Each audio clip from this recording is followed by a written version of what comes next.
में iron lady कही जाने वाली मायावती जब मंच पर माइक संभालती हैं तो विरोधियों के खेमे में सन्नाटा क्यों पसर जाता है।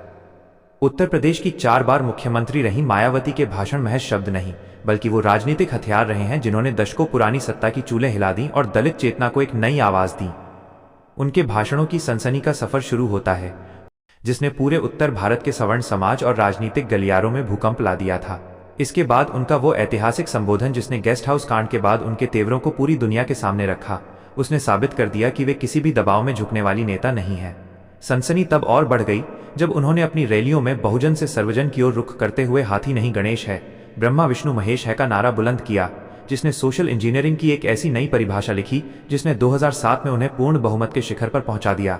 मायावती के भाषणों की मारक क्षमता का अंदाजा इसी बात से लगाया जा सकता है कि वे अक्सर बिना किसी लिखित स्क्रिप्ट के सीधे जनता की नब्ज पर हाथ रखते हुए केंद्र सरकार की नीतियों और विपक्षी गठबंधनों पर प्रहार करती हैं, जिससे राष्ट्रीय राजनीति का समीकरण रातों रात बदल जाता है। उनके भाषणों में छिपी तीखी बयानबाजी और वोट हमारा राज तुम्हारा नहीं चलेगा जैसे नारों ने न केवल दलितों को संगठित किया बल्कि संसद से लेकर सड़क तक सत्ता के गलियारों में हलचल पैदा कर दी। चाहे वो आरक्षण के मुद्दे पर शेरनी की तरह दहाड़ना हो या फिर अपनी मूर्तियों और स्मारकों के निर्माण पर विरोधियों को करारा जवाब देना, मायावती के हर शब्द ने एक नई हेडलाइन बनाई है।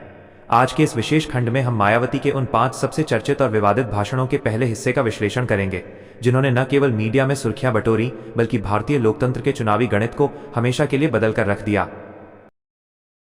दूसरा हिस्सा उन 5 विशिष्ट भाषणों पर आधारित है जिन्होंने भारतीय राजनीति के इतिहास को नए सिरे से लिखा। पहला ऐतिहासिक भाषण 90 के दशक की शुरुआत का है जब उन्होंने का विवादित नारा देकर दलित राजनीति में एक आक्रामक क्रांति की शुरुआत की जिसने पूरे देश के सवर्ण समाज और राजनीतिक ढांचे को हिलाकर रख दिया था।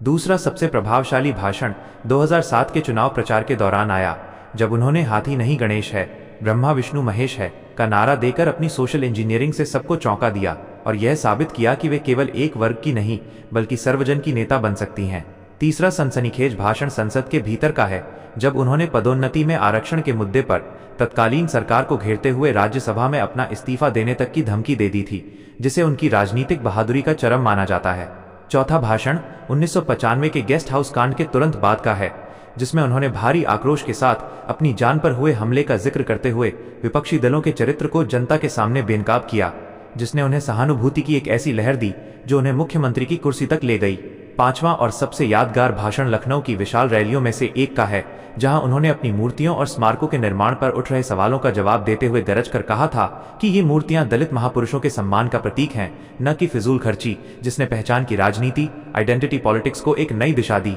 इन 5 भाषणों ने न केवल मायावती को बहनजी के रूप में स्थापित किया बल्कि भाजपा और कांग्रेस जैसे राष्ट्रीय दलों को अपनी रणनीतियां बदलने पर मजबूर कर दिया। उनके इन शब्दों की गूंज आज भी भारतीय चुनावों के समीकरणों में साफ सुनाई देती है। क्या आप चाहते हैं कि मैं इन भाषणों के मुख्य अंशों कोट्स की एक लिस्ट तैयार करूं या?